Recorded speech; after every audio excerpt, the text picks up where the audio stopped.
ಅವ್ರ ಮೇಲೆ ಬಂತು. ಎಷ್ಟೆಷ್ಟು ದಿನ ಊಟವನ್ನು ಮಾಡ್ತಿದ್ದಿಲ್ಲ. ಹಜರತ್ ಅಬ್ದುಲ್ ಖಾದರ್ ಜಿಲಾನಿ ಹೇಳ್ತಾರೆ, ನನ್ನ ಮೇಲೆ ಬಂದಿರುವ ಕಷ್ಟಗಳು ಮದರ್ಸನಲ್ಲಿ, ಆ ದುಃಖಗಳು ಆ ಕಷ್ಟಗಳು ಏನಾದ್ರೆ ಗುಡ್ಡ ಮೇಲೆ ಹಾಕಿದ್ರೆ ಗುಡ್ಡವನ್ನು ಪೂಡಿ ಪೂಡಿ ಆಗ್ತಿದಂತೆ. ಅಂತ ದೊಡ್ಡವಾದ ಕಷ್ಟಗಳು ನನ್ನ ಮೇಲೆ ಬಂದಿದೆ. ಹಜರತ್ ಅಬ್ದುಲ್ ಖಾದರ್ ಜಿಲಾನಿ ಹೇಳಕ್ ಹೊಂದಿದ್ದಾರೆ, ಆ ದುಃಖಗಳು ಕಷ್ಟಗಳು ಬಂದಿದ ನಂತರ ನಾನು ಕುರಾನಿನ ಆಯತವನ್ನು ಓದ್ತಿದ್ದೆ.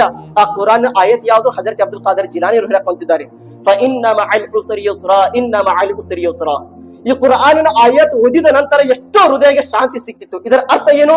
ಇವತ್ತು ಕಷ್ಟ ಇದೆ ಅಂದ್ರೆ, ಇವತ್ತು ದುಃಖ ಬಂದಿದೆ ಅಂದ್ರೆ, ಇನ್ಶಾ ಅಲ್ಲಾ ನಾಳೆ ಸುಖ ಬಂದೇ ಬರುತ್ತದೆ ಅನ್ನೋದು ಕುರಾನಿನ ಅರ್ಥವನ್ನು ಹೇಳಕ್ ಹೊಂದಿದೆ. ಪ್ರೀತಿಯ ಸಹೋದರರೇ, ಹಜರತ್ ಅಬ್ದುಲ್ ಖಾದರ್ ಜಿಲಾನಿ ಫಇನ್ನ ಮಅಲ್ ಉಸ್ರಿ ಯುಸ್ರಾ, ಇನ್ನ ಮಅಲ್ ಉಸ್ರಿ ಯುಸ್ರಾ, ಕಷ್ಟಗಳ ದುಃಖಗಳ ಮೇಲೆ ತಾಳ್ಮೆ ಮಾಡ್ತಿದ್ರು ಈ ಕುರಾನಿನ ಆಯತವನ್ನು ಓದಿ.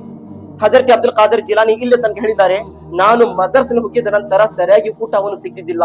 ನಾನು ಏವಾನ್ ಕಸ್ರಾನಲ್ಲಿ ಒಂದು ಸಾರಿ ಪ್ರವಾಸ ಮಾಡಿದ್ಯಾ. ಹಜರತ್ ಅಬ್ದುಲ್ ಖಾದರ್ ಜಿಲಾನಿ ಹೇಳ್ತಾರೆ, ಹಗಲಲ್ಲಿ ನಾನು ಮದರ್ಸನ ಇರ್ತಿದ್ಯಾ, ರಾತ್ರಿಯಲ್ಲಿ ನಾನು ಕಾಡಿನ ಒಳಗೆ ಹೋಗ್ತಿದ್ಯಾ.